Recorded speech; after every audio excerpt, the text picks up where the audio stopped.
Fala galera, tudo bem com vocês? Estamos aqui fazendo uma série sobre o livro de Daniel.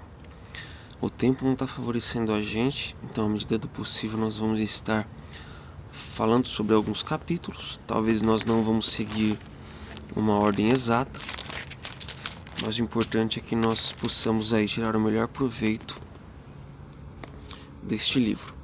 Nós também temos um podcast sobre profecias, vou deixar o link na descrição aí. Que fala um pouco sobre os impérios mundiais de uma forma bem resumida, embora nós também pretendemos tratar aqui neste canal de uma forma um pouco mais profunda sobre assim o lado profético do livro de Daniel. Mas o tempo por enquanto não está favorecendo a gente para ter aquela calma de poder destrinchar esse assunto, né? Mas nós vemos aqui em Daniel 4 e 5 um paralelo interessante. Daniel 2 fala sobre a questão da fidelidade aqui, né? Daniel 2 fala sobre o sonho de Nabucodonosor, sobre os impérios. Daniel 3 fala sobre a estátua de ouro e a fidelidade lá que os 3 amigos de Daniel tiveram, mesmo em face da morte. Então aqui você vê que dá uma ênfase especial na fidelidade deles, né? E o episódio 4 e 5 nós vemos aí a questão da humilhação, né? Nabucodonosor, ele era muito orgulhoso e Deus ele dá um sonho para ele, uma árvore gigante que representava ele, que seria cortada. Os pássaros se abrigavam nela e tudo mais. E nesse sentido, nós vemos que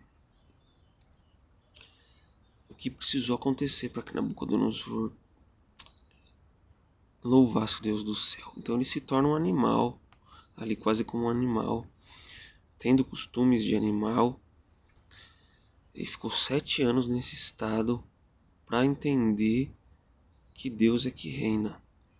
Quando ele louvou a Deus, ele foi restituído ao seu cargo. E tudo isso foi avisado para ele.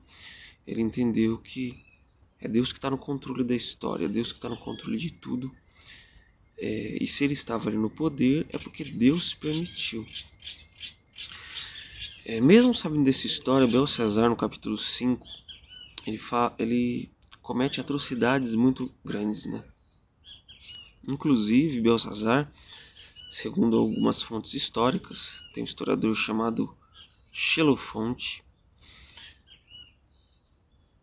ele relata alguns episódios que provavelmente podem ter acontecido ali em relação a Belsazar. Ele mata um nobre, naquela época tinha competições de caçadas, né? Então ele chamou um nobre ali do reino dele para competir. Vamos fazer uma competição ali de caçada. E ele perdeu. E como um mau perdedor, o que ele fez? Ele matou o nobre porque ele perdeu. Olha que situação. Vamos estar jogando futebol ali com o pessoal da sua vila e aí o time que perdeu vai lá e mata o time que ganhou. Pode acontecer, né? Do jeito que o mundo tá hoje. Teve um outro caso que esse historiador ele relata que Belsazar estava na festa real lá. Chegou um homem lá e ele foi muito elogiado. Então Belsazar ficou com ciúme e decepou ali aquele homem. Eu acho que arrancou algumas partes do corpo dele, inclusive, para que ele não fosse mais elogiado, né? Então assim, era beirando um narcisismo aí, um negócio totalmente fora do normal que acometia o coração de Belsazar. Ele sabia da experiência do seu avô. Ele era um rei regente. O seu pai Nabonido estava lá guerreando contra os soldados da Pérsia, da Medo e Pérsia, tentando impedir a chegada deles à Babilônia. E Babilônia era um lugar aparentemente seguro. Então Belsazar, como não se importando o que estava acontecendo, fez uma festa ali. Como se não bastasse muita orgia, ele pegou os utensílios que o seu avô tinha tomado do templo de Jerusalém e colocou o vinho neles ali. E tomou, se embriagou. Zombando ali das coisas sagradas, zombando das coisas santas. Nós vemos coisas parecidas hoje em dia, né? Pessoas que zombam. O fato é que tem pessoas que são ignorantes e fazem essa zombaria. Mas Belsazar não era esse tipo de pessoa. Ele é uma pessoa que sabia da experiência que seu avô tinha tido, sabia tudo o que ele tinha passado, mas o seu coração duro não quis reconhecer a grandeza de Deus. Beleza. Aquela festa estava rolando ali, daqui a pouco uma mão pálida aparece na frente e começa a escrever na parede. O pessoal meio que esfregando os olhos ali, falou, vixe Maria, o que está acontecendo aqui? E ali todo mundo ficou pasmado, né? Mene, Mene, Tekel e Parsim. Quem? Aí Belsazar gritou como um louco. Quem? Você sabe esse significado? O que significa isso aí? Chamou os sábios, encantadores. Ninguém sabia o significado profético. O que essas palavras estão significando aí? Mene, Mene, Tekel, Parsim. E aí a rainha mãe, vendo toda a situação ali, tomou o controle da situação. Falou pro filho dela, ó, tem um idoso homem que na época de Nabucodonosor, seu avô, ele interpretou os sonhos dele ali. Com ele está o conhecimento dos deuses e tal. Explicou no conhecimento dela ali as habilidades de Daniel. Então fizeram o mais rápido possível. O idoso Daniel, que já havia sido esquecido, né, pela administração atual do reino, o introduziu à presença do rei. Daniel prontamente foi e Deus deu o poder para ele dar o significado para aquilo. E aqui fala um pouco da interpretação. Daniel 5, verso 25. Mene. Deus contou os seus dias de seu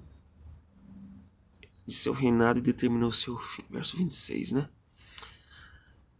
Então repetiu duas vezes isso. Contado. Seus dias estão contados. Ele explicou. O fim do seu reinado chegou. Tekel, você foi pesado na balança e não atingiu o peso necessário.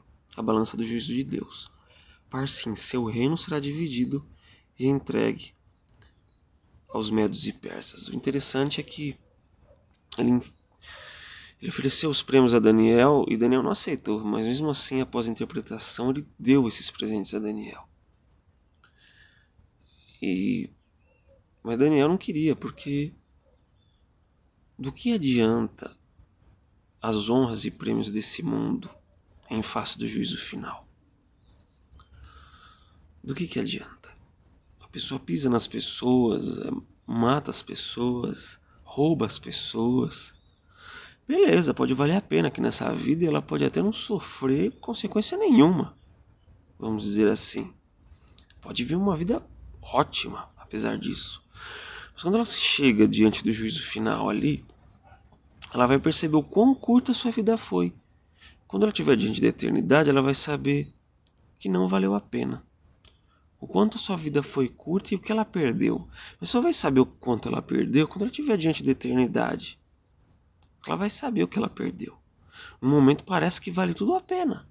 Você fazer maldade, você zombar de Deus, você fazer o que você quiser. E Daniel falou, não quero essas honras. Pra quê? O reino vai acabar. Às vezes a gente se vende por honras. A gente trai as pessoas por honras e dinheiro. Traímos nosso próprio Deus. Mas o reino não passou daquela noite.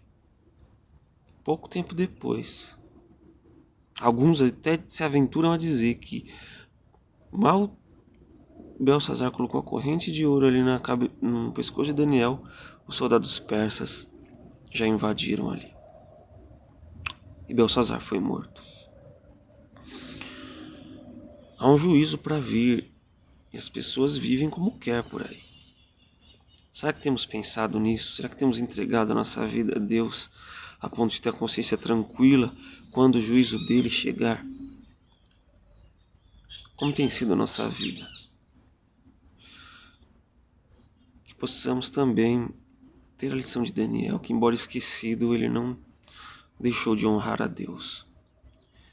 E ele falou a verdade a todo custo para aquele rei cruel. E essa é a verdade. Em Apocalipse 14:6 tem uma mensagem de juízo. Temei a Deus e dê-lhe glória, pois é chegada a hora do seu juízo. E adorai aquele que fez o céu e a terra, e o mar e a fonte das águas. Esse é o Mene, Mene, Tekel e Parsim dos dias de hoje. Nós não sabemos quando esse mundo vai acabar, mas os dias desse mundo estão contados. Os dias dos ímpios cruéis estão contados. Que possamos refletir sobre o juízo de Deus. Inscreva-se no canal, compartilhe com os amigos, deixe o seu like e até mais.